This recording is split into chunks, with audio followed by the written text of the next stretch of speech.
present Ice by James Follett, with Carol Drinkwater as Julia Hammond and Anthony Hyde as Glyn Sherwood. The ice moved. It moved slowly. 1 yard, 2 yards, 20 yards. The long, lonely scream of the white wilderness lasted for stupendous roar of freedom circled the earth in 30 hours. Creatures grazing in the primeval coal forests on the far side of the planet raised inquiring nostrils to the reverberating thunder that echoed from the south against the sullen skies. The ice moved. And then stopped. The mountains that reared into the ice cap, with their roots firmly embedded in the jaw of the Earth's mantle, arrested the great slide to the ocean. They were older than the life that stirred on the planet. They had been thrown up in the turmoil that followed the creation. They would not be moved. The searching stresses simmered and weakened. The cycle of tremors that had dealt repeated hammer blows to the planet faded into tranquility. The ice fell silent. The imprisoned mountains, deflected by the remorseless movement, settled to their eternal task of stemming the march of the ice to the sea. The ice was patient. 5 million years passed before the ice was ready to renew its challenge to the mountains.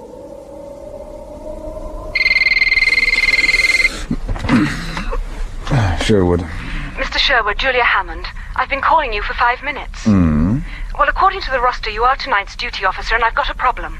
After 6 months in Antarctic, I fully understand, Miss Hammond, but I warn you, I'm a happily divorced man with peculiar habits. I'm working in the geophysics lab. I think you ought to come and take a look at your electronic seismometer. Why? I know what they look like. Please, Sherwood, I think it's serious. A million miles from civilization, and we've had burglars. Please, Sherwood. I was cataloguing some ice core samples when suddenly your seismograph started clicking continuously. This started 10 minutes ago. Yes, it's never made as much noise as that before. And look at the VDU. The epicenter bears due north, the coast. Well, it could be ice cap crevassing or an iceberg carving. You don't sound convinced, Sherwood. You can call me Glyn. I'm not. Not even the carving of a giant tabular bird could cause that sort of reading. Could it be an ice quake? The ice cap in this region of Antarctica is as stable as a Quaker match.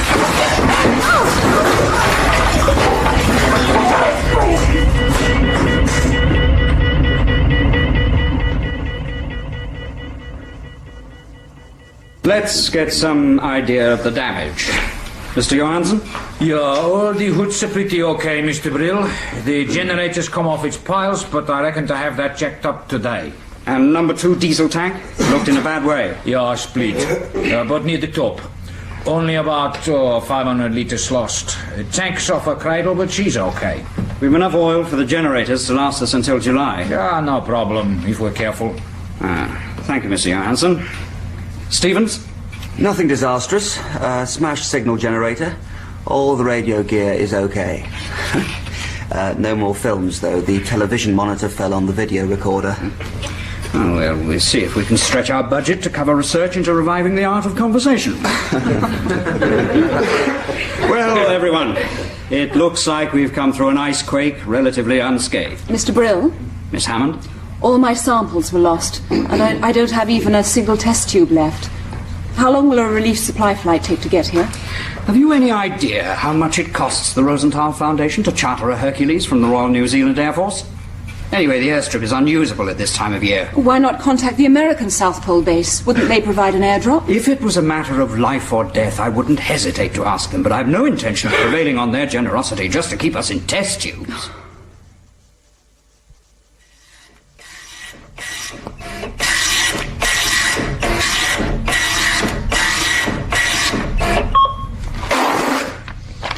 And this was taken on Polarstat's orbit 1051 about 36 hours ago. I'm sorry, there's been a lot of cloud cover recently. Thanks, Jim. Looks pretty good.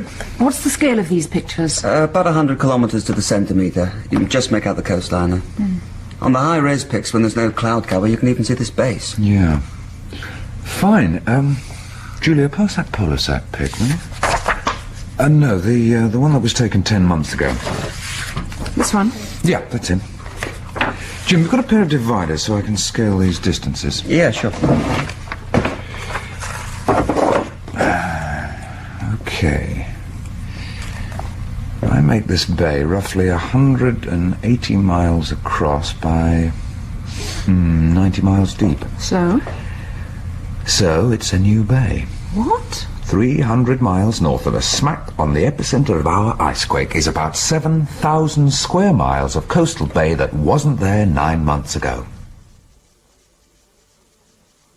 For God's sake, see reason, Sherwood. The coastline of Antarctica is changing all the time. Icebergs are being carved continuously. Not here. The entire region's been stable ever since the first survey by the Scott Polar Institute back in the 30s. Seismograph records and recent satellite pictures show the ice cap to be stable. There's hardly been any significant iceberg carving along the entire section of coast. And you think the icequake was due to the sudden carving of a whole mass of icebergs? Yes. Okay, so where are they? They don't show up on these latest Polarsat covers. That's exactly why I want to survey the area. Our job is to survey Antarctica by the most economical means possible. The Polarsat satellite can be used for the sort of work you have in mind for 1,000th of the cost of an expedition. There might not be a break in the cloud cover for weeks, months. We can't afford the fuel. There's plenty of diesel for the snowcat I've checked. Look, I don't care how many there are, we are not interested in icebergs.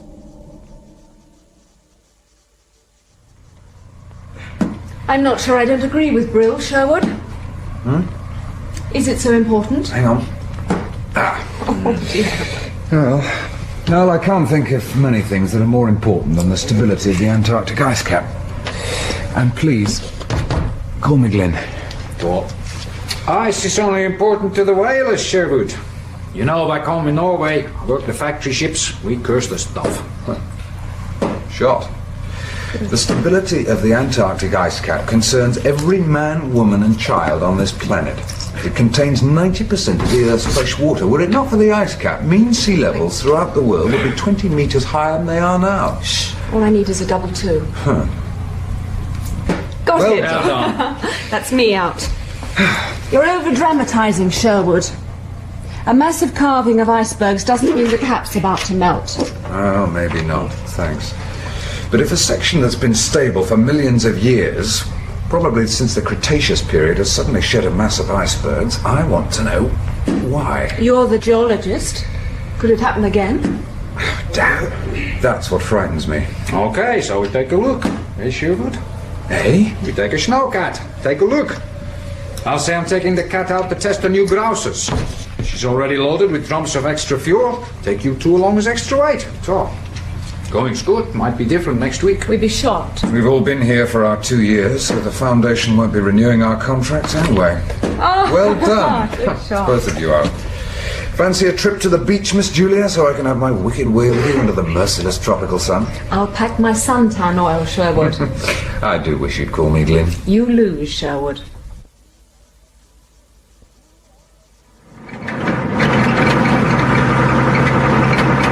200 miles in 7 hours. Pretty good going, eh, Glyn? Bloody marvellous going, Oaf. Turn the heating down, it's stifling. I test drilled in this area when I first came out here.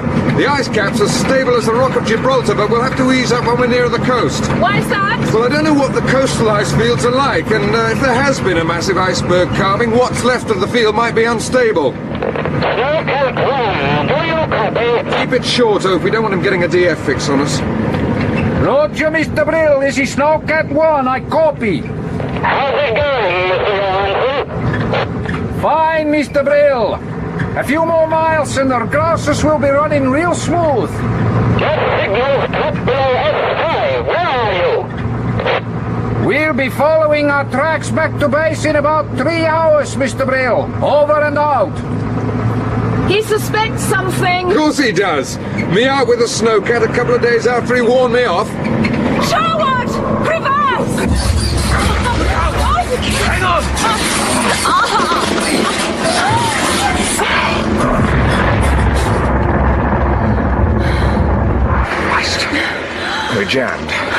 No one move. No one move or breathe or do anything. I tipped down and jammed between the sides of a crevasse. I just didn't see it. There's an almost total whiteout. Looks like it's opening. It won't if the roof collapses. Oh, right. That's all that's stopping us. Like being in a vice. Are you okay, Julia? I'm trying to move my leg. It's jammed against the side of the... Do it slowly, very, very, very slowly. Okay, that's better. Anyone like to say a prayer? Say something into the radio. That might be more sensible. Okay. Rosenthal, this is Snowcat 1. Do you copy? Rosenthal Base, this is Glyn Sherwood calling from Snowcat 1. Do you have a copy on me? See if you can pick up the American Speedmore beacon on Channel 5. Damn, strange, eh? That beacon should be end-stop signal strength. Hold on. Hey, you've got it. Just trying to look through my side window. The roof antenna's broken. I can just see it hanging down. Great. Well, anyone any ideas? Well, outside temperature is -30. We have to go out through the roof hatch. If we can get it open. And clamp on an ice pick climb up to the edge. I have to get into our ECW suits outside. Cause too much movement in here. Okay, see if you can get the hatch open, Ove. Okay. No one breathe.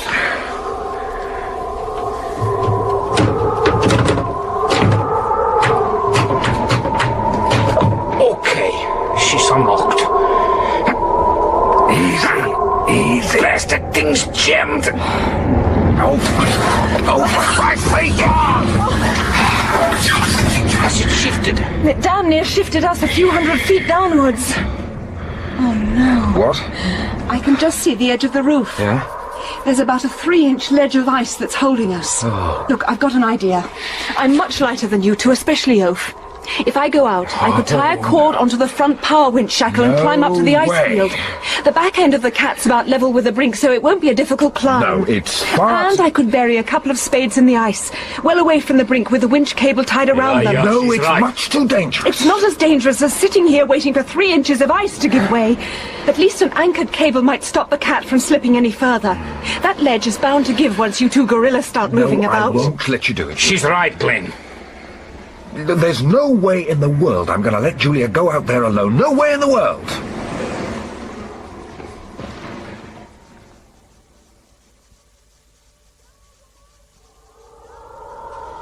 Sherwood! Yeah? I finished! Okay. I've buried the power winch cable down about a meter, tied to a couple of ice picks. It'll take an enormous load. Is there any way you can take up the slack in the cable to ease the load on the ice? Maybe use the starter motor to turn the winch. Vibration might be bad. You better leave it! Okay, we're coming home. Oh! She's going! She's going! Stop the engine! It's your only hope!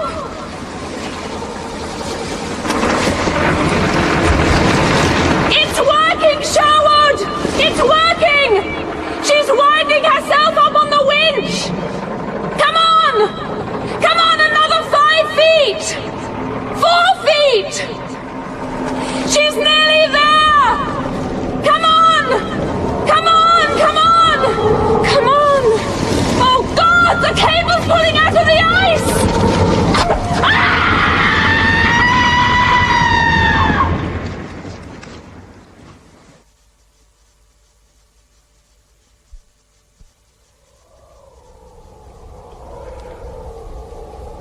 Hey, she's awake.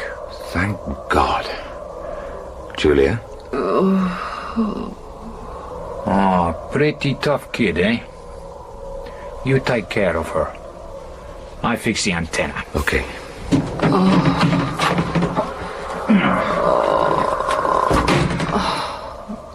Oh, what happened? Well, just as I started the engine, the ice collapsed. I jammed the power winch into gear and the snowcat pulled herself up the cable like a spider.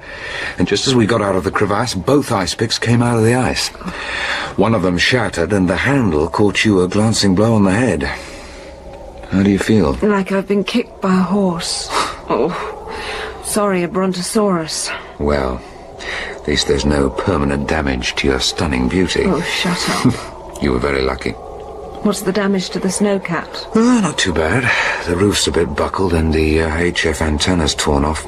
Oaf's fixing it now, that's about all. So, where are we? Well, we're on the coast.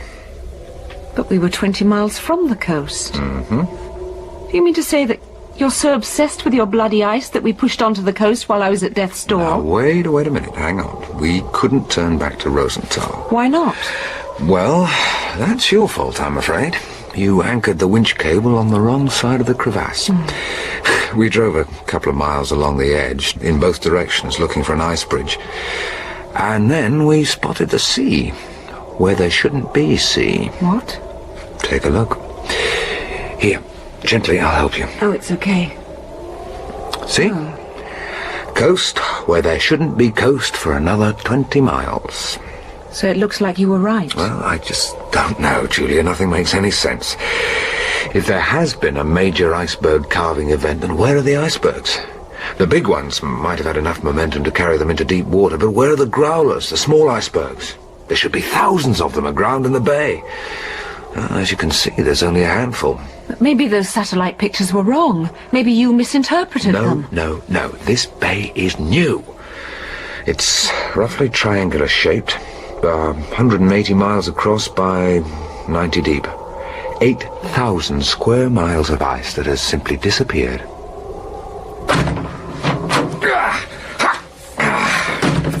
Okay, maybe the radio works now. I've fixed a wire antenna. Great. I think I can make a shrewd guess as to what Angus Brill is going to have to say to us.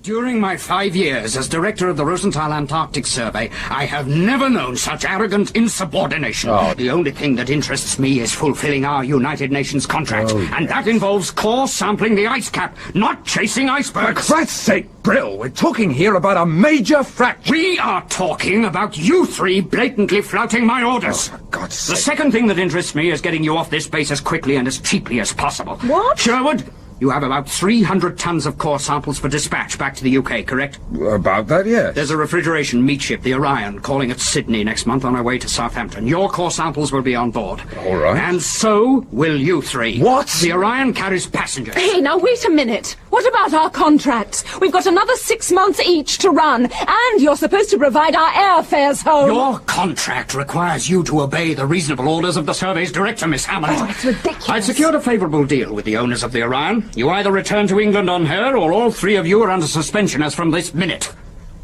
So which is it to be?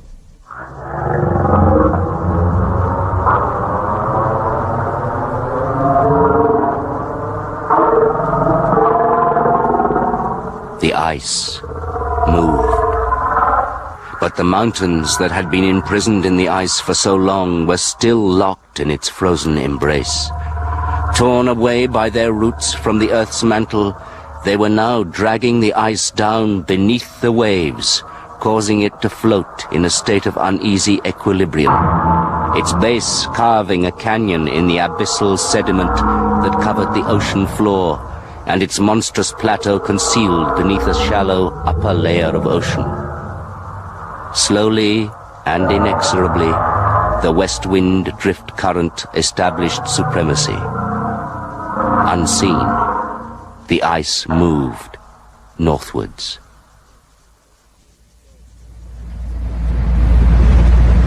There's a certain poetry in watching the ship's wake in the moonlight. Do you know something? What's that? I can't understand how you've been able to resist me for so long. Still, plenty of time yet. We've another 12 days before Southampton. I've never crossed the equator in a ship. Should be quite a party with 30 passengers, 6 of whom are nuns. Cold? A bit. Come here. There. Professor. That's something you ought to be grateful to Brill for. A long sea voyage gives you the chance to get to know me better. To learn to call me by my first name, for one thing, and to discover what a truly wonderful person I am. That's odd. What? The sea in the ship's wake.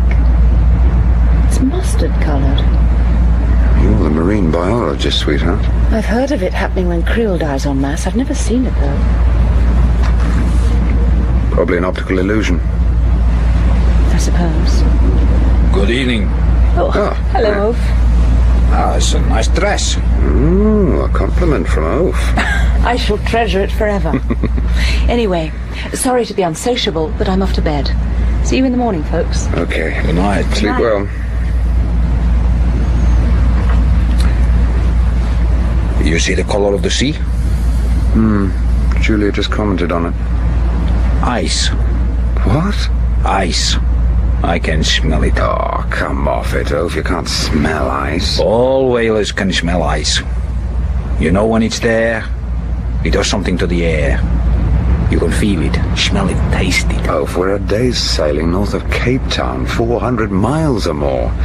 There's no way that an iceberg is going to survive long enough to reach this latitude. Maybe, but it's out there. Pretty damn near, too.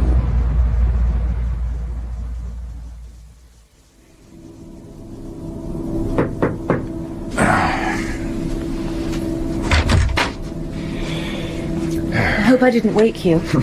No, I couldn't sleep either. For once the turbines were keeping me awake. I never worried about them before. A coffee?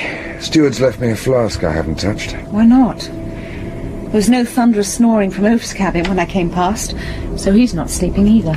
He's decided to sleep up on deck tonight. Whatever for? Oaf is Norwegian. Is further explanation necessary? Now then, sugar?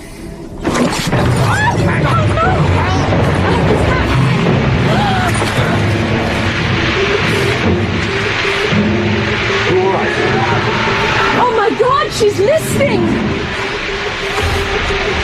Door's jammed. Sherwood, there's water coming in under the door! Grab the table, help me! That's it. One more!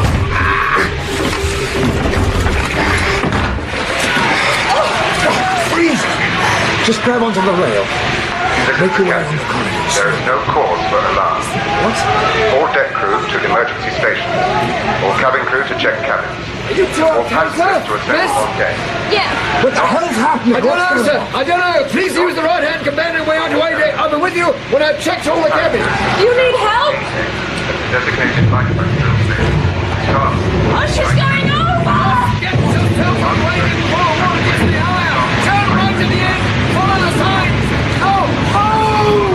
The water's freezing. It shouldn't be this cold. Here's a companionway. Hey, Klein, Julia, was you coming for you this way? We're supposed to evacuate on the starboard side. Oh, damn idiots. Where she's going? She's going to burn on a storm with G-men. Under the life rocket, like a 24-man big one. Come on.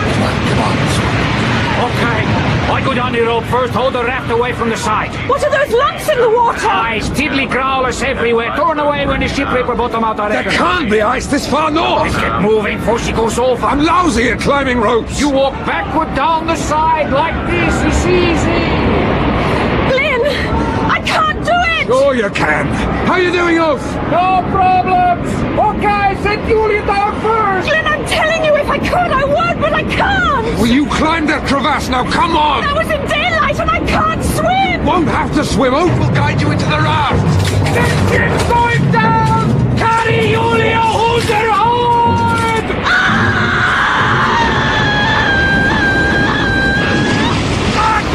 Fool, I said order!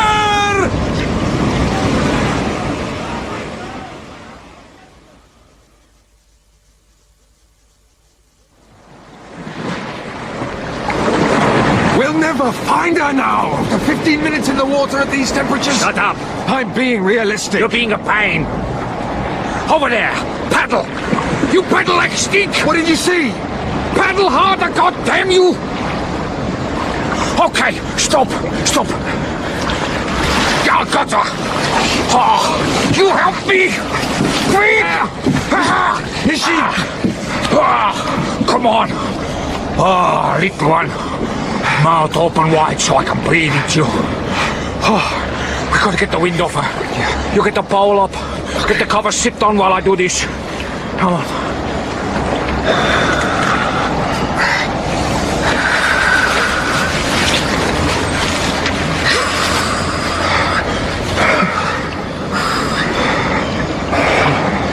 Okay.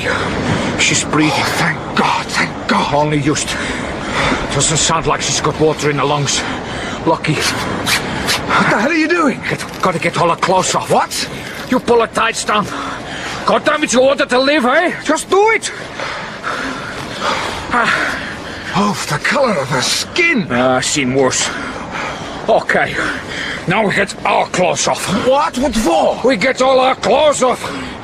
We break open those bags of blankets. We roll ourselves up in them with her in the middle. If we don't get her warm bloody soon, then she dies.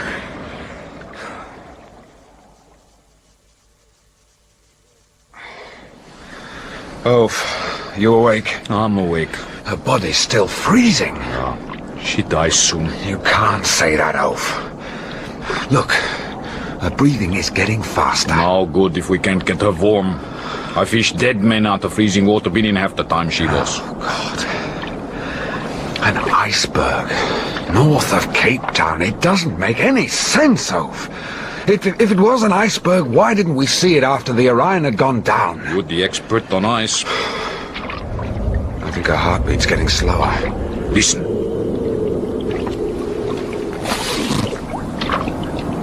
Fog. Oh, that's all the search and rescue teams need. That reminds me, there must be a radio beacon of some sort. Yeah. Got it. Now, what does it say? Sarah, search and rescue and homing, extend antenna, float unit in the water, secured to life raft by the lanyard. Operation of the beacon is fully automatic. I wonder what its range is. You shut up and listen. Sounds like breathing. Yeah, coming from over there. Now we paddle, and we don't make any sound.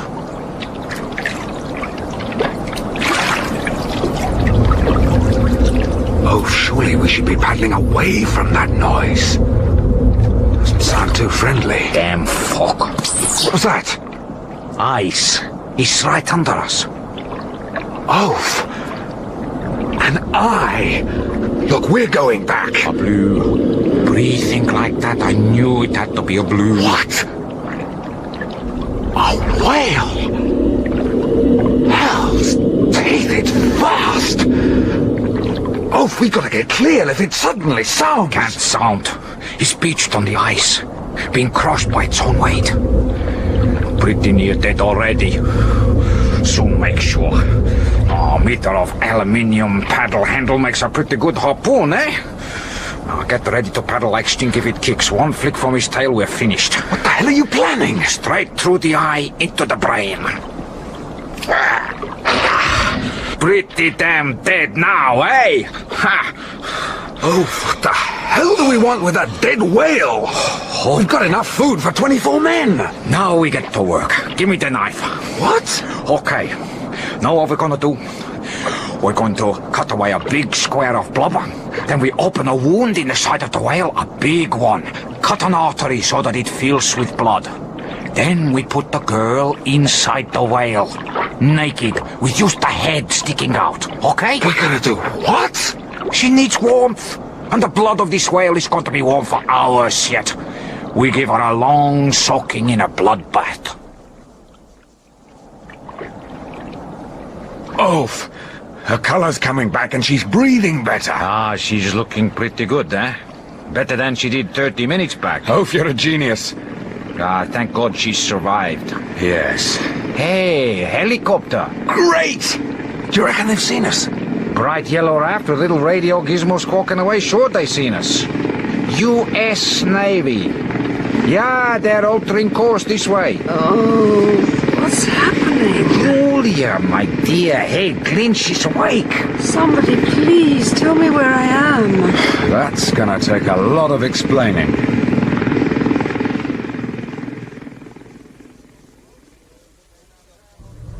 Don't stand on ceremony, folks. Just make yourself comfortable. There's plenty of seats, eh? Oh, sir. Yes. Glyn Sherwood. How do you do? Olaf Johansson. Yes. And Ms. Julia Hammond. Miss Hammond. Ladies and gentlemen, Admiral Brandon Pearson, acting Sackland. Okay, Captain Hagan. I'd like you to stay, make a few notes, okay? Yes, sir. I just received a reply to my signal to Can it wait? Yes, sir. Okay, now. How are you all doing? Has Captain Hagan been treating you okay? Couldn't have been better. Well, that's fine. Welcome aboard the Eureka. Thank you. I'm sorry about the long flight, but this research ship has the best hospital facilities in the entire Atlantic exercise fleet. Now, Miss Hammond, I guess you must be feeling a lot better now than when you were unloaded from the helicopter yesterday, huh? Thank you, I'm feeling fine now. I only hope I smell better, too. I guess you must have been pretty shaken up when you discovered how these two crazy guys saved your life. Very shaken. Why are you called Sackland, Admiral? Or is that some sort of naval secret? Supreme Allied Commander Atlantic. Oh. You needn't look so impressed. They only picked me because they thought my ulcers would stand it. Mr. Sherwood, I want to thank you for this very concise report that you dictated to Captain Hagan. Yeah, I think the first step is... As reports go, it's pretty controversial, which is why I have flown out from my flagship to Carrier Lyndon Johnson to see you. I have some points I'd like to look over with you, if you've no objections. Go ahead, Admiral. You saw ice in the water just before you abandoned ship? Yes, Admiral, that's right. We're certain the Orion struck a submerged iceberg. Well, more than an iceberg. Originally, it was an 8,000 cubic mile chunk of Antarctica that broke away from the main ice cap. An iceberg 5 degrees south of the equator, Mr. Sherwood? I saw ice too, and I smell it. Well, according to the Orion's manifest, she was carrying 300 tons of ice in her #1 forward refrigeration hold. Yes, but I mean that 300 tons of ice in the shape of your core samples, Mr. Sherwood. The core... Now, don't you think it's more likely that that's what you saw floating in the water? Admiral. #1 hold would have been ripped out first in an underwater collision. But we saw chunks of ice, Admiral, not 100 mil diameter core samples. Ice fuses together. Admiral, that whale that saved Julia's life was beached on ice. We could feel it with the end of the life raft's paddle. Yeah, but did you see this ice? Well, no. I'm not a scientist like you, Mr. Sherwood. Maybe you can tell me why this ice of yours was disobeying a fundamental law of physics by not floating. All right, that was something that puzzled me at first. My theory is that the mountain or mountains buried in the ice cap that were the cause of the original glacial blockage were sheared away when the ice cap fractured. Now, they're locked in the ice, weighing it down so that it's in a state of neutral buoyancy. Do you accept that this theory of yours could be wrong? Well, of course I do. But I don't think it is. Well, I like a man who sticks to his guns. All right, then supposing Glyn is wrong, then what did the Orion collide with? We think she ran smack into 5,000 tons of Soviet Delta II class submarine. No way. We know there were two operating in the mid-Atlantic. That ship went down like a brick. Bottom ripped right out. Ice did that, not a submarine. Well, now, just supposing you're right. How big was your iceberg when it was calved? Well, my best guess is about 180 miles by 90 miles. So? How did it get here? Well, my belief is that it was carried on the west wind drift current in the Southern Ocean. It then picked up the Benguela current that flows northwards up the coast of Namibia. Now, by now, it would be being pushed northwest across the Atlantic by the North Equatorial current. Towards the Americas? Yes. Okay. That's all for now. I'll see about fixing you up with transport home. Thank you. I won't be flying back to my flat top until tomorrow, but you'll join me for dinner this evening? That's very gracious. Thank you very much. Yes. Watch that step. Yes, sir. Thank you. Thank you. See you later. My God, I've been asked to swallow some stories in my time, Hagan. So what was in the signal? It's from the Naval Space Surveillance Center at Dahlgren, Virginia, in response to the signal I sent them after Sherwood dictated his report. And what do they got to say for themselves? Your request information on large icebergs refers. Largest seen photographed by ESA-3 satellite during 1967-68. Berg remained in Weddell Sea, possibly grounded. First seen during orbit 4699, October 1967. Last seen orbit 6408, February 1968. Size 175 kilometers by 111 kilometers. Berg designation, giant tabular. Wow. Only a few kilometers smaller than Sherwood's berg. Looks that way, sir. Oh, hell.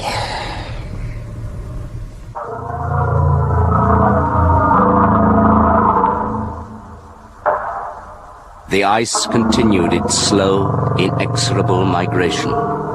It was still weighed down by the mountains that it had held imprisoned for 5 million years. The seas supporting and surrounding the ice became steadily warmer until it was shedding 100 million tons of its mass each day. But such a loss, when compared with its stupendous bulk, was a mere nothing. The ice had already celebrated 90 days of freedom by destroying a fine ship. On the 120th day since its birth, it crossed the imaginary line that men called the equator. It moved slowly northwards, an unseen, undetected harbinger of death.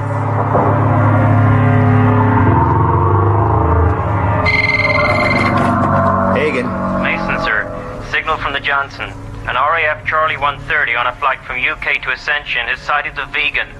Is that a star or a ship, Tony? It's a UK-registered sailboat. Crew of 15 kids on the homeward run of an attempt on a round-the-world record. She hasn't kept her radio skets for 3 days. The RAF circled her for 20 minutes. No one showed on deck, and she didn't answer visual or radio signals. Her last known position, speed, and course should be on your screen. Yeah, I've got it. So, what are we supposed to do? Because she's coming up astern, Johnson wants us to intercept and report. Yeah, okay, Tony. You got a course and speed? Yeah, we'll have a visual on her in 4 hours 20 if we had 35 at 15. Okay, let's get to it. Vegan, Southampton. No doubt about it. There's got to be at least one person on watch, so why the hell doesn't she acknowledge? Search me, Tony. Admiral Pearson says we can board her. Huh, she's hacking along at 15 knots on a tack that could take her clear across the Atlantic. Did he say how we should stop her? Well, you'll have to be your usual expert self with the scuba boat, Tony. Let Sherwood and the Norwegian guy, Johansson, be the first aboard, huh? Why is that? Well, if that sailboat is out to break records, maybe having us stomp all over her is going to disqualify them. Better a couple of foreigners go in first, huh?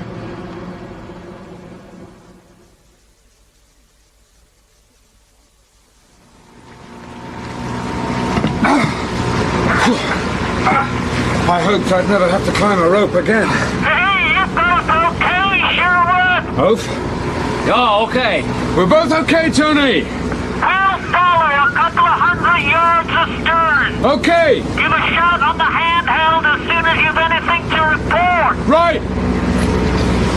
Well, self-steering gear working okay, which is why she holds her course. Yeah.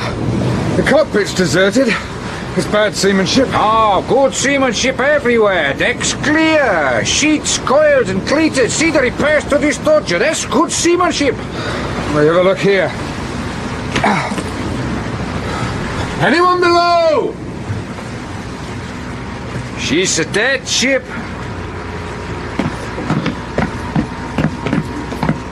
You and your Nordic superstitions. I suppose you're going to say you can smell a dead ship. It's a really nice smell, Glyn. Sure, I sometimes wonder if it... Oh, God. Yeah. And her. And him. All of them. They're all dead.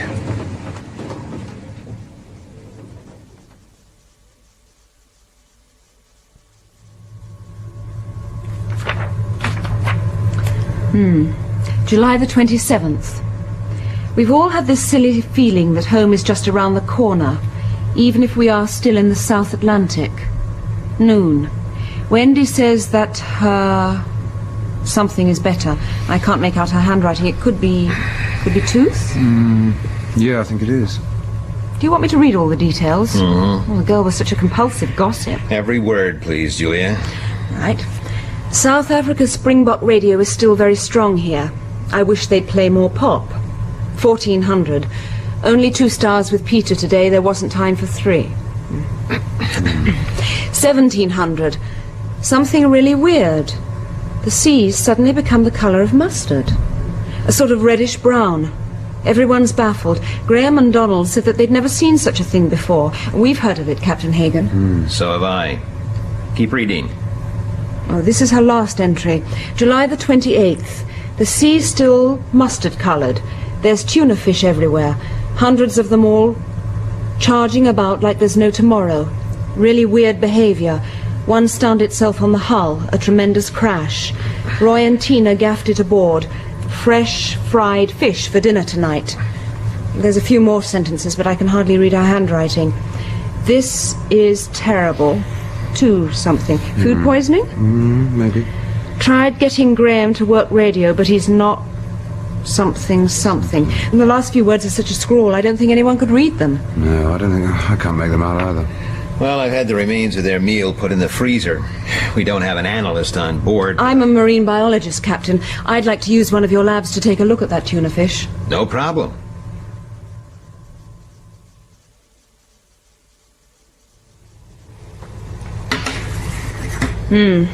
Just as I thought. Take a look through the microscope. Sort of bell-like microorganisms. What are they? A dinoflagellate. Simodinium breve. A sudden drop in water temperature kills them. That's what makes the sea change colour. It's quite common in the Gulf of Mexico, where they cause the so-called red tides. Anyway, they release a mild nerve toxin into the water when they die. Small fish swimming through the discoloration are killed when their nerve axons start firing. Their entire nervous systems are disrupted. Can I have a look? Anyone eating that fish, well, neural toxins are tasteless. You mean these things turn the sea into a sort of nerve gas when they die? Temporarily, yes. But the tunas are bloody great fish. And people are even bigger.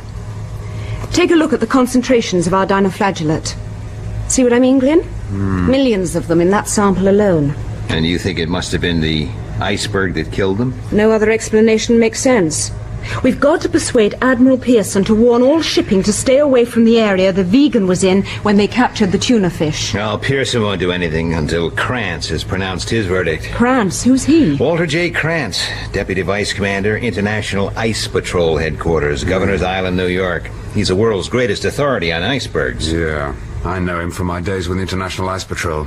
He's a prickly, self-opinionated, pompous bastard, and that's a moderate summing up. Well, he's on his way out here.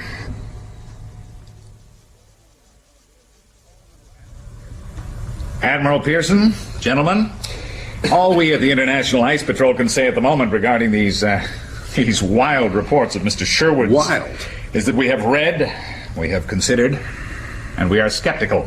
Very skeptical. By we, I take it you mean you, Walter. I choose my words with great care, Mr. Sherwood. Yes. We would like to ask Mr. Sherwood why the inevitable wave disturbance that the calving of 8,000 cubic miles of ice would cause has not been recorded by the floating instrument packages which scripts of the British IOS have deployed around Antarctica. Okay, your turn, Sherwood. Well, it certainly caused a massive seismic disturbance when it fractured away from the ice cap, Admiral. Now, I never said that it moved quickly. The actual carving may have been fairly slow. The berg more than likely rode on a lubricating cushion of meltwater generated by friction, but however slowly it moved, with that sort of mass, it would have had more than enough momentum to carry it over the continental shelf and out into deep water. An iceberg is noisy. The process of melting generates a considerable sonic uproar. I understand that this ship is equipped with some of the most sophisticated passive sonar in the world, Captain Hagan. That's correct, sir. Then the iceberg, if it exists, shouldn't be too difficult to locate. Oh, we've tried listening. Our sonar gear is primarily designed to detect the high-frequency sounds caused by submarines pouring energy into the water. But in this area, thanks to the concentrations of porpoises, dolphins, and other fish, we've got a lousy signal-to-noise ratio to cope with. Maybe if we were within 500 miles of the berg, we'd hear something. Well, it'll be easy enough to locate when it surfaces. And just how's that? Well, when the berg drops the mountains or mountain that's been keeping it in a state of neutral buoyancy. This is too ridiculous. Look, Walter, what? The idea of a mountain locked inside an iceberg. Well, why is that so crazy? Huh? The Grand Banks off Newfoundland have been formed by Greenland icebergs, continually dumping glacial erratics, rocks and debris as they melt. Is that right, Krantz? Well, yes, but none of them dump mountains. Well, Sherwood, do you have any idea where this iceberg might be right now? We have two positive positions. The position that Orion was when she went down, and the Vegan's position when she ran into the tuna fish. Now, the time and distance between both positions indicate that the iceberg is moving northwest with the south equatorial current. It could be that it's been picked up by the Guinea current swinging towards West Africa, but I don't think so. Admiral, this is the most absurd, Okay, so it's absurd, Krantz. Fine. Now let's hear Mr. Sherwood out. Somehow, I don't think he'll mind if he's proved wrong, so where's the iceberg now, Sherwood? Well, I could be up to 1,000 miles out, Admiral, but my guess is that it's approximately halfway between Cape Verde Islands and Puerto Rico. That's 800 miles west of our present position. What have we got in the way of satellite hardware that could detect an iceberg? Well, our satellites are designed for thermal wake tracking of submarines, sir. An anomaly such as a submerged iceberg would be best detected with airborne gravimeters. Okay, so that's what we'll do. Are you okay for oil and stores if we delay your return to Gibraltar for a couple of days, Captain? No problem, sir. Fine. Now, I want a conference-secure link to the Lyndon Johnson. I'm going to initiate an air search. The ice lay still. Countless billions of tons of its bulk had melted away, so that once again the mountains had triumphed. They had dragged the ice down until it lay still in the abyssal depths. There was no daylight. There never had been daylight at this stupendous depth, and never would be. But there was movement around the ice.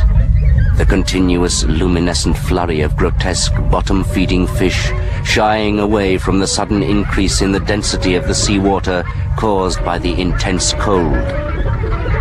And there were sounds, splintering and groaning noises from deep within the ice. The tensions and forces that had gripped the mountains for 5 million years were being prized loose by the ocean's tenuous warmth. The moment of freedom for the ice was at hand. Roger, Delta 10, we copy that. Go ahead, Delta 17. Roger, Eureka. We're now on the Foxtrot Yankee leg of our bomb search. Visibility horizon to horizon. Nothing to report. Roger, Delta 17. Hold it. Hold it. Hold everything. I don't believe this. What's going on, Captain? Go ahead, Delta 17. I switched the camera on and I'm going in low. You're not going to believe this, but it looks like the sea is turning to blood. The ice moved. It moved with infinite slowness, testing its newfound buoyancy, now that it had finally torn itself free of the mountains it had dragged halfway around the world. The ponderous, multi-billion-ton mass moved uncertainly in the sluggish bottom current. The ice lifted. 100 feet. 500 feet. A small mountain whose jagged escarpments had held it in place in the ice was finally dislodged. It fell slowly into the layer of primeval ooze that carpeted the ocean floor. The ascent of the ice quickened. It gently but irresistibly shouldered aside the billions of tons of seawater of its own displacement. Suddenly, the movement of the Colossus became an accelerating, exultant surge of freedom. This is amazing. I estimate that the sea's changing color over an area... It's hard to say. Maybe 25 miles by as much as 40 miles. What? Why, that's about 1,000 square miles. God help us. The surface of the ocean was lifting and changing its red hue to a maddened welter as if the sea was boiling. It continued to heave upwards, swelling into a mighty hump like a gargantuan cancer on the face of the ocean. And then the ice erupted with shocking suddenness into the dawn sunlight. Sparkling crystal cliffs rounded by the erosion of warm water. Crevasses, hills, valleys, a range of glittering peaks, dominated by a huge crystal dagger stabbing towards the sky. There were even rivers of cascading seawater that cut deep ravines into the ice. It was a country, a floating country, fashioned from countless billions of tons of ice. It was the largest moving object on the planet. Huge cataracts roared into the broken sea, adding incalculable energies to the encircling tidal wave that raced outwards from the scene of the terrible Renaissance.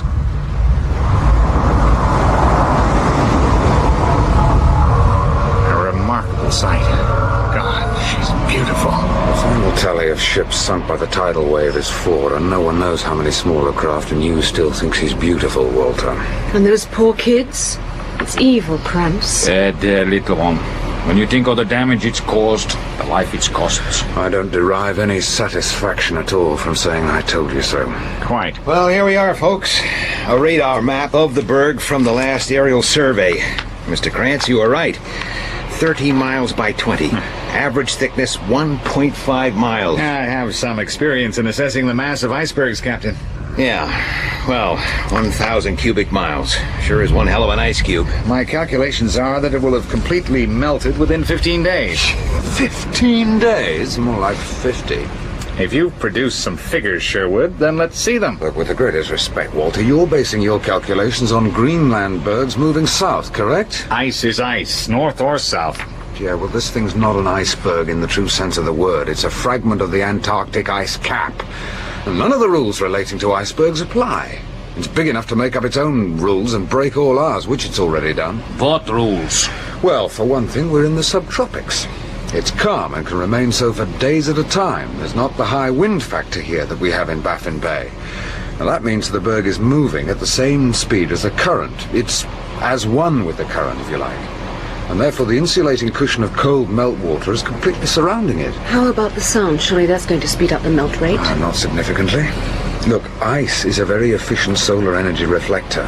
The only way the sun can make a serious impact would be if we were to cover the entire iceberg in black polythene, 600 square miles of it. I agree there. Well, at least you two can agree on something. We're making progress. So it's the iceberg. What was yesterday's drift distance? 48 miles northwest. If you're right, Sherwood, and it keeps that up, we're going to have one hell of a problem on our hands. Admiral Pearson to see you, Mr. President. Good. Send him in, will you? Mr. President, good morning, sir. Good morning, Brandon. Grab a chair. Thank you, sir. Where's that damned iceberg right now? It's off the coast of Florida, Mr. President, approximately 300 miles due east of Jacksonville. You know the press have dubbed it the White Atlantis? Yes, sir. White Atlantis, the great geological miracle. Coming soon to the beach near you, the eighth wonder of the New World. There's even a piece in this paper by a mountaineer on the best route to the Central Peak. Well, technically, we don't have a legal responsibility to stop people who want to break their necks by climbing White Atlantis. It's in international waters. It's not even over our continental shelf. What concerns me is if it gets into New York Bay and breaks up. Then we'll be dealing with thousands of icebergs. Suspension of tanker and freighter movements in and out of the eastern seaboard ports will cause irreparable damage to trade and the nation's economy. And any extension of the ban on deep-sea fishing is going to cost us several $billions. Well, sir, we have a rough forecast.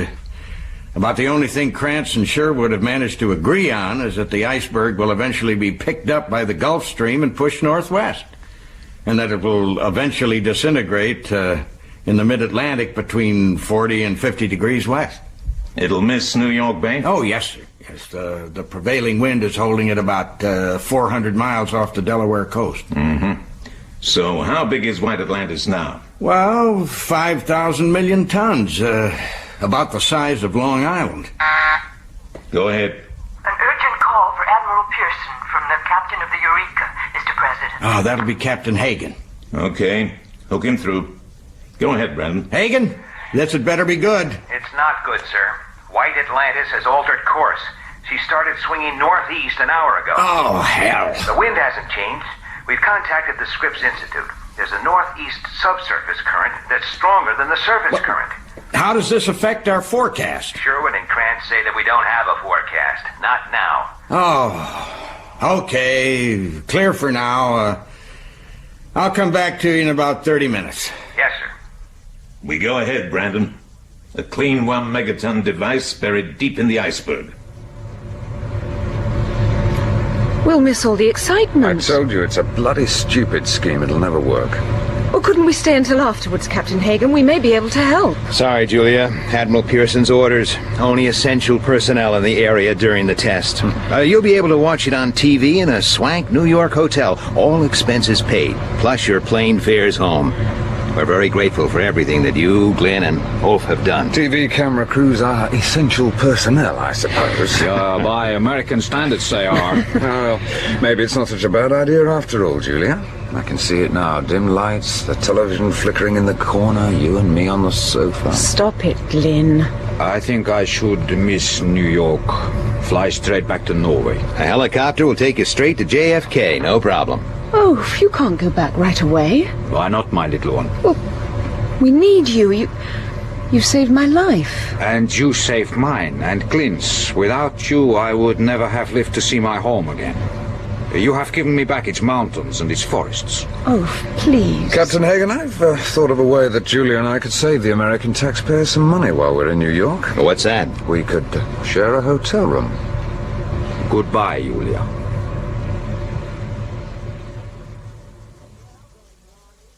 We're now going live to Steve Harris in the White Atlantis area. Here we go. As you can see, White Atlantis is a fantastic sight from here. It's shining on the water like a priceless diamond. It'll be like Krantz's point of view. Detonation minus like 20 using a seconds. A diamond to that blow will up be mountains destroyed as in you 1 watch. minute. Countdown to the Big Bang started an hour ago when a Navy chopper ferried away the Seabees who have embedded the 1 megaton atomic bomb 500 feet deep in the ice.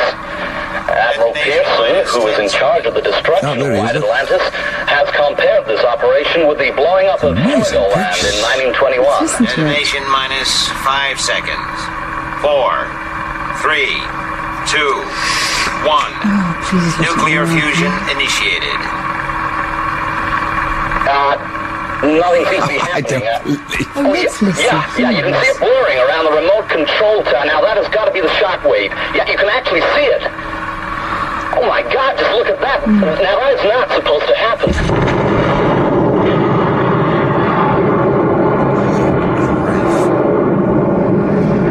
unbelievable.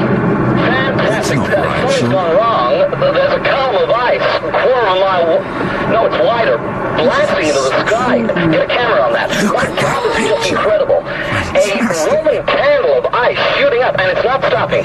Now, we're 5 miles from White Atlantis, and our chopper is pulling out real fast. What's happened? Does anyone know? And still there's ice blasting into the sky. This is just unbelievable. We don't know what's happening. Maybe we can get to see something now that the debris is falling back. Hey, hold on. Nothing's happened. White Atlantis still, it's intact. It is intact. A 1 megaton bomb's been exploded deep in its gut and nothing has happened. There's a crater, a huge crater. It must must be 2 miles across, twice the size of the crater in the Arizona desert. All they've done is blow a damn great hole in A it. hole that size must We'll be have going done straight back to White Atlantis for an update right after these messages. See, the ice that blasted out doesn't amount to more When than you're home they'd for the lose in a day's day anyway. with that So what will they do noose now? across the hood, There's nothing they can do. then you need a The White Atlantis will go aground on the continental shelf of New York Bay and start breaking up. everyone needs That'll when there's cause a no end of shipping chaos for a few weeks. When you need a freezer. Anyway, it's no longer our problem. You need a glass of freezer. Come on, I promised to show you my old apartment on 10th Avenue. Well, we've only got a few hours left. I'd much rather go up the Empire State Building. It's not the tallest building in the world anymore, you know. I don't care. I can't go home without seeing New York from the top of it. All right. Empire State it is. And why don't you put some clothes on? You look a bit silly like that.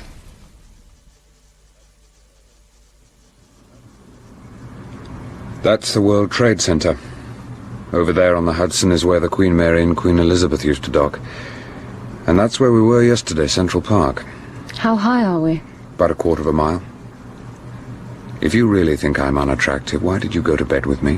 Why is it that Manhattan can have such high buildings? Why not London? You see those massive outcrops of black rock in Central Park?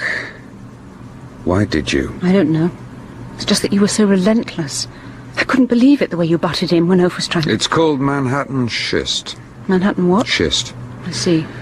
It's a high-density metamorphic rock that goes down several hundred feet.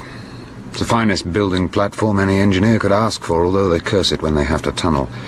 When I first came... Oh, no. What's the matter?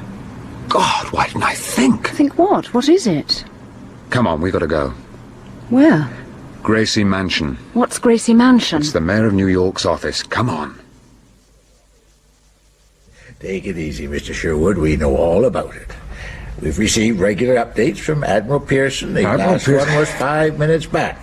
White Atlantis has a mass of 400,000 million tons, and it's moving towards the continental shelf in New York Bay at a speed of 1.6 knots. Yes, but it's going to go aground in 11 days, and it's going to give us a major headache when it breaks up, right? It's not as simple as that, Mr. Mayor. What do you mean? It's this question of the huge mass that White Atlantis has and the colossal amount of kinetic energy that's stored in that mass. Now, most of New York consists of metamorphic rock. Yeah, so? Well, all metamorphics, quartz and so on, are hard and dense. Manhattan schist is one of the hardest, and it extends right out under the glacial drift and Hudson silt to the edge of the continental shelf. Huh. What's glacial drift? Debris that was brought down during the last ice age. It's a mass of gravel, boulder clay and other erratics that covers Manhattan to a depth of about 90 feet.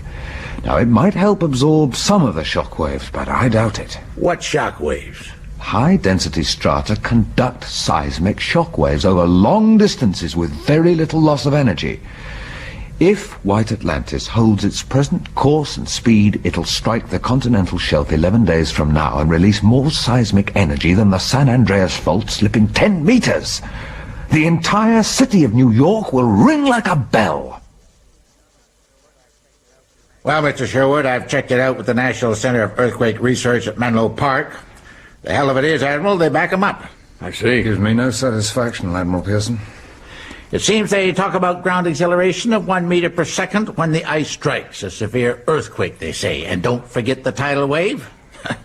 Can't anyone stop the goddamn thing? Mayor, our only hope is that the subsurface current that's pushing White Atlantis towards New York will be deflected by the continental shelf. But even if it is, it's the sheer momentum of the iceberg that's the problem. That's right.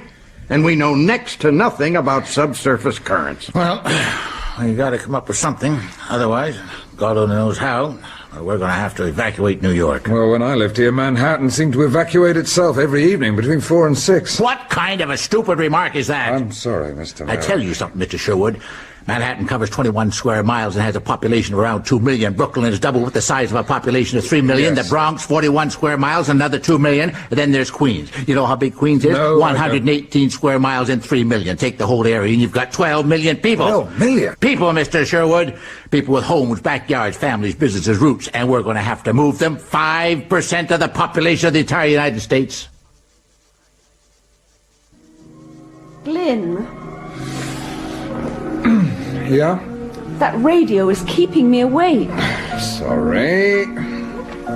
It's okay for you. It's damned uncomfortable on this sofa. I see. You can't sleep, so nobody else is allowed to. Oh, I need a drink. Do you want something? Yeah, if you like. Anything except a Manhattan cocktail.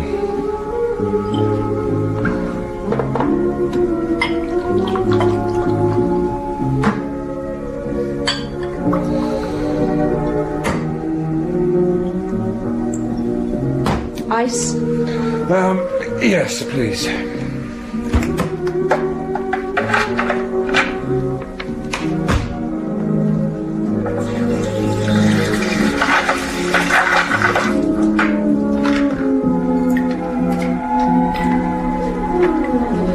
There. Thanks.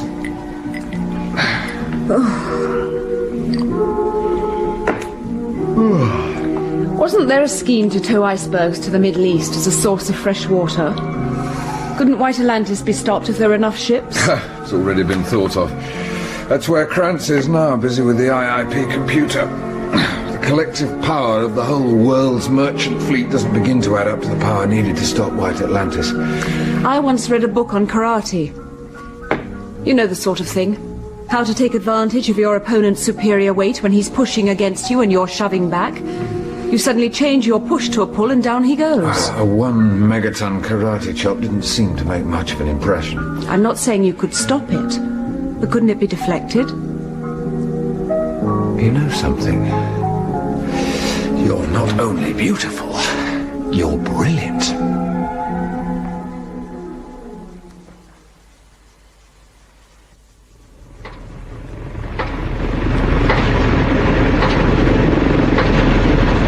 As I flew over it in the helicopter, Brandon, I couldn't help thinking what an awe-inspiring creation it is. Can we take the Eureka in closer? No, this is about as close as we dare to go, Mr. President. Those cliffs there are continuously crumbling. How many of those pile-driving teams are at work on the berg? There's over 4,000 CB personnel on White Atlantis right now, sir. They estimate that they'll have the 200 steel girder anchorage points driven into the ice within 72 hours. 9 days to go.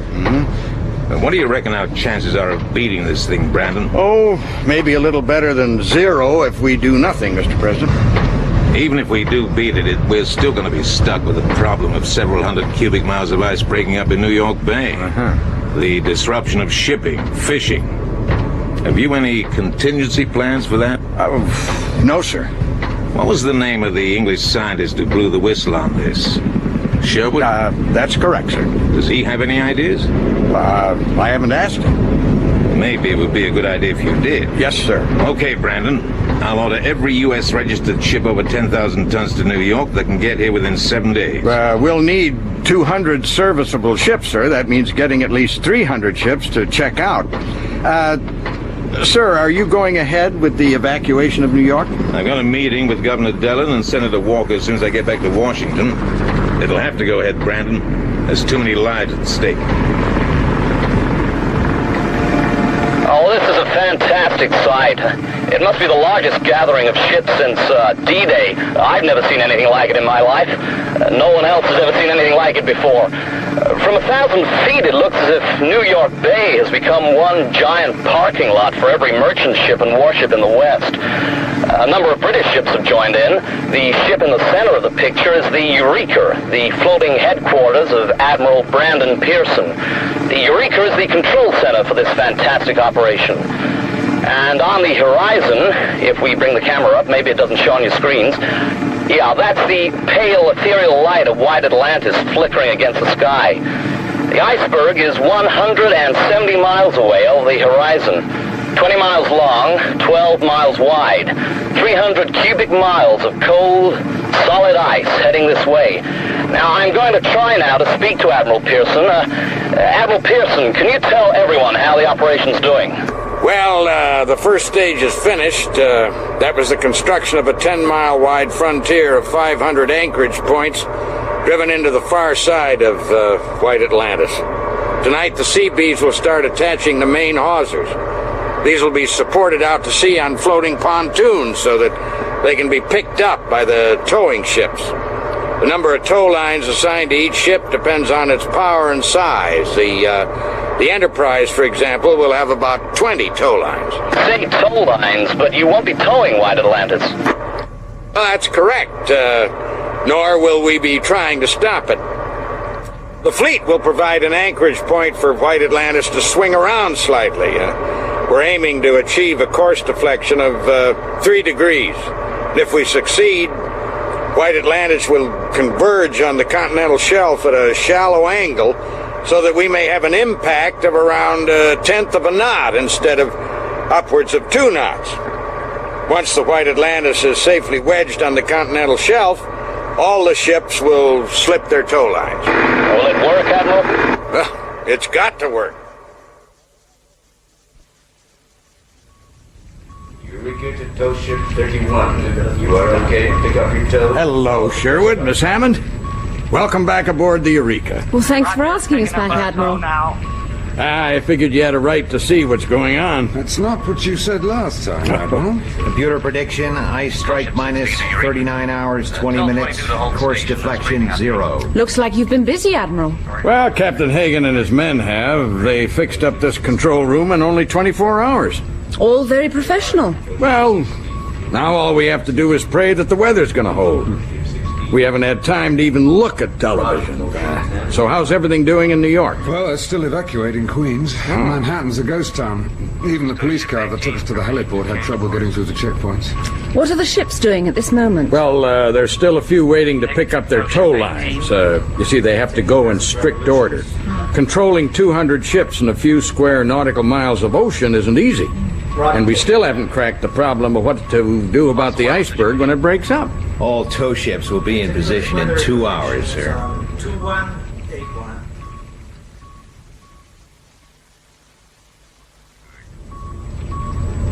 Tow ship 191. All lines secured. Did I ever tell you that we've got a swimming pool at home? Okay, I copy. Final reports from tow ships 190 through 200. If you're bragging about your upper middle class background... During hard winters, there was always the danger of water freezing in the filter and pump. Tow ship 195. So when it was freezing cold, Dad always used to run the pump. He said running water didn't freeze. Yeah, well, he was wrong. Look, what's this got to do? Of course he was wrong. Attention, please, attention. All tow ships in position, all tow lines secure. He didn't realize... Okay, Captain Hagan. Notify all tow ships to stand by for 20% power in 5 minutes. All lines secured.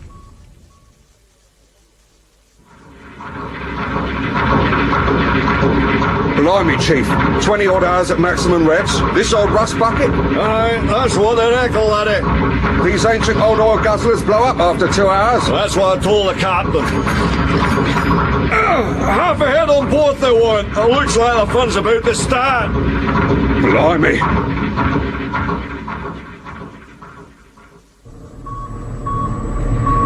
All ships have reported, Admiral. We've been running at 20% power for 3 hours. Very good. All the anchorage points on White Atlantis are holding. Tow ship 32 has got a shaft bearing running hot. What? They're working on it now. Well, tell them to cut and run. I say it's not serious. Well, I don't give a damn. I don't want any ships breaking down when we're towing under full power, and I tell them to cut and run right now. And then we go to 50%. And there they are. There's the first group of 20 ships just coming into your picture. You can see their tow lines. Each one of those cables is as thick as a man's leg, and yet, compared with the stupendous mass of White Atlantis, they could be cotton threads. The ships are pulling at 50% power now. They're going to hold that for another 10 hours just to make sure that everything is okay. The real test comes at first light tomorrow, when Admiral Pearson will give the order for all ships to give it all they've got. Glyn! Wake up! What? Glyn! You have to wake me. You weren't so keen in New York. I want to talk. Meaning that I'm not allowed to sleep, hmm? Why do you think Dad's swimming pool plant room doesn't freeze up in winter when the pump's running? I don't believe this. If the pump's not running, then the amount of water in the pump and filter isn't more than a few litres. And being only a few litres means that it doesn't contain much heat, and therefore can freeze up easily, right? Right. But switching the pump on creates a larger system that includes all the water in the pool, which contains a huge amount of heat, even though the temperature might be quite low. In other words, the water passing through the filter and pump is constantly replaced before it has a chance to give up its heat and freeze. Are you listening, Glyn? I'm hanging on to every word. Remember when I mixed your drink in the hotel room? I couldn't get the ice cubes out of their tray. I held them under a cold running tap and they dropped out immediately, remember? Yeah. Those ice cubes were still floating around in the bowl an hour later, and yet an ice cube which I held under the tap disappeared almost immediately. It's easy to see why. The ice cubes in the bowl were sitting in cold water of their own making, which slowed up their melt rate, whereas the water streaming out of the tap was being constantly replaced. The tap water was cold enough, but it was warm in comparison with the ice cube. Well, do you see what I'm driving at? Julia? Yes? I think you've got something.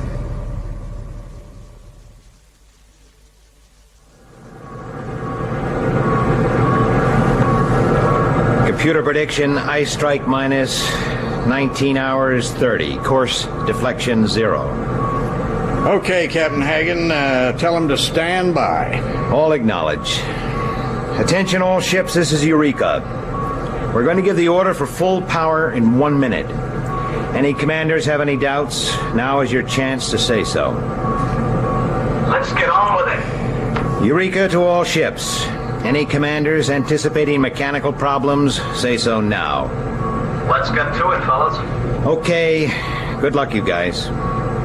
Full power on the count of 0. 194, Pal Jerry. We seem to be having some trouble with our engines. Seem to be overheating here. Them engines don't sound too happy, do they, Chief? Would you seem happy after working flat out for 5 hours? Can you hear the tappets? Hey, much more of this and we'll be seeing them next. A staggering sight. 200 ships. Their mighty screws pulverizing the water to a maddened white foam as they pour millions of horsepower into the heaving ocean and throw themselves into the teeth of a strengthening wind in their desperate attempt to deflect White Atlantis' titanic bulk from a course that could cause untold damage to New York. Now, for 10 hours now, these iron Lithians have been hurling their combined masses against their hawsers. And for 10 hours, men have sweated in engine rooms or waited on bridges, all praying for the word from Eureka that they are winning their unremitting struggle. But the Eureka remains silent, save for the endless weather reports and exhortations to the battling ships. And while the Eureka stays silent, so the engines of the 200 ships pound on. And we remain on watch to bring you the latest happenings as they happen. INS computers are showing a course deflection. What the hell they are? Course deflection. Look at that board. 33 minutes of arc east. All right. 40 minutes. 45. We're doing it, sir. Okay. Now let's just see if we can maintain that deflection before we start throwing our hats in the air. That's a new noise, Chief. You better get clear, laddie. Get clear! Get clear! The fourth going!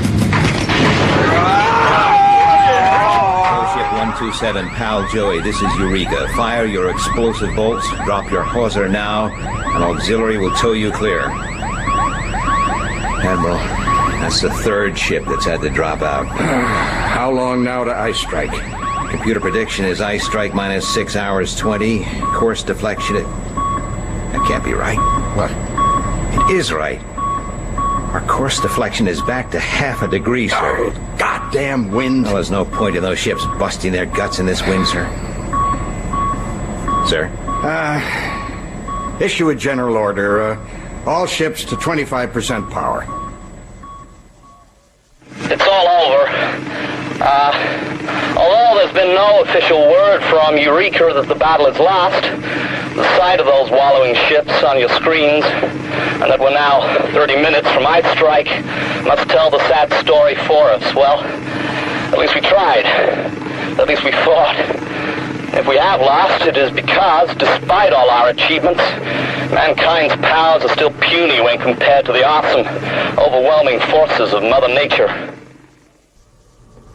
Damn Swearing at the bulkhead isn't going to solve anything, Glyn. 3-degree course deflection, that's all we needed. 3 lousy degrees. The bloody wind has to go and start blowing a near gale. Sherwood, yes? I'll be there in 30 seconds. Would you believe it? The wind's veering round. And I've just given the order to resume the tow at 100% power. The wind veering 100 degrees in a few minutes, is that usual? It can happen in New York Bay, yes. And it can veer back again. It sure can. Ice strike minus 20 minutes. White Atlantis is 1,000 yards from the continental shelf. Dear God, look kindly on us in our efforts this day. Course deflection 1 degree. 1 degree 10. 20. It's working. It's 10 minutes to the ice strike. White Atlantis is 500 yards from the continental shelf. As you can see, the 200 ships are thrashing the water as wide as the great iceberg itself in their attempts to deflect it from its course. And they're succeeding. We've just heard from Captain Hagan on the Eureka that they have a 2-degree course deflection. 9 minutes to ice strike, and maybe, just maybe, they're winning. There's the computer confirmation. White Atlantis is now virtually parallel to the continental shelf. Ice strike minus 3 minutes. Course deflection 2 degrees 30. I've had an idea for disposing of White Atlantis once she's gone aground. The hell you have. We'll talk about it later. 1 minute to ice strike. And even from here, you can feel the unbearable tension reaching out from the Eureka and the 200 battling ships. 50 seconds. The ships are giving it everything they've got and much more. The debt New York will owe those men and their ships if they succeed will be incalculable. Ice strike minus 30 seconds. Oh, dear God, please. 20 seconds. Approach velocity 9 meters per second. It's too damn fast. 10 seconds. Approach velocity 6 meters per second. It's better. 5, 4, 3, 2, 1.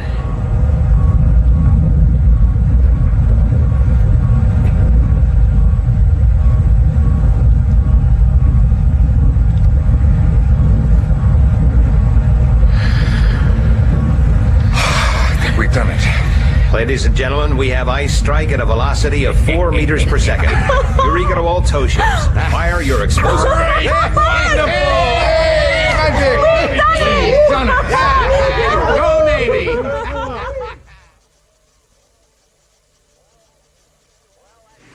Well, as you can see, ladies and gentlemen, after a week of using high-pressure fire hoses from their firefighting ships, the fire department have virtually finished their task of slicing up the grounded bulk of White Atlantis. The once massive bulk of the largest object ever to move on the surface of our planet, all that remains now are a few small icebergs which are being allowed to drift away into nothingness. The party, which Admiral Pearson is giving on the Eureka this evening, marks the official end of the White Atlantis War. Glyn, there you are. Hi. I've been looking for you. Americans certainly know how to throw a party. These places. I suppose it was your idea to use ice from White Atlantis for the drinks, hmm? Yes. You all right? Yes. Well, no, not really. Look, Glyn, Miss Hammond, Mr. Sherwood, do you have a moment? I would like to present you to the President of the United States. Oh. How do you do? It's an honor to meet you two. America's in your debt. It's nothing. Brandon, we could use these two guys. Offer them jobs. Aye, aye, sir. That's very kind of you, sir. Oh, no, it's not really necessary. Good. Great to have you aboard. Now, if you'll excuse me, I see old Maguire's going a bit heavy on the scotch. Gotta make sure he leaves some for everybody else. Come along. Yes, sir. See you later. Glyn, I must say this before anybody else interrupts. I feel really bad about the way things worked out between us. Well, it's just that so much has happened since we've known each other. Everything seemed so unreal, and then when we finally got to New York, we were so alone and... I know. Framed together in a strange city, eh? Something like that. Yeah. It was my fault, really. I knew it wouldn't work. I just couldn't let it go somehow. I'm sorry. Me too. Any idea what you're going to do next? Any plans? Well, I don't know. The President's offer's very tempting. Americans pay good money. Don't you want to go home? No. No, there's nothing to keep me there now. What about you? No. I don't think I'll go home either. Why don't you stay on here? I was thinking about going to Norway.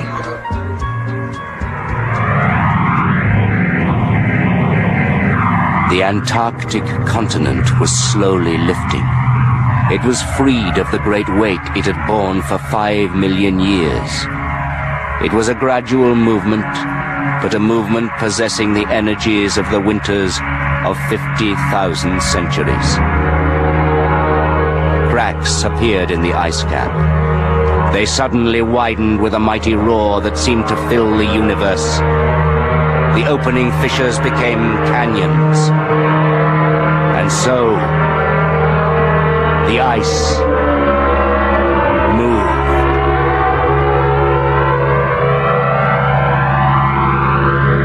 In Ice, the part of Julia Hammond was played by Carol Drinkwater. Glyn Sherwood, Anthony Hyde. Oaf, Eric Allan. Narrator, Sean Barrett. Captain Hagan, Ed Bishop. Admiral Pearson, Don Fellows. US President, Allan Tilvern. Angus Brill, Brian Hewlett. Walter Krantz, Peter Marinker. Television reporter, Kim Wall. Mason, Andrew Branch. Maguire, Bruce Burr. Lieutenant Klein, David Goodland. Ship's greaser, Stephen Hattersley. Chief engineer, Paul Gregory. Stevens, Jonathan Tafler. Steward, Peter Howell. Television announcer, Rachel Gurney. Other parts were played by members of the cast. Ice was written by James Follett. The director from Bristol was Alec Reed.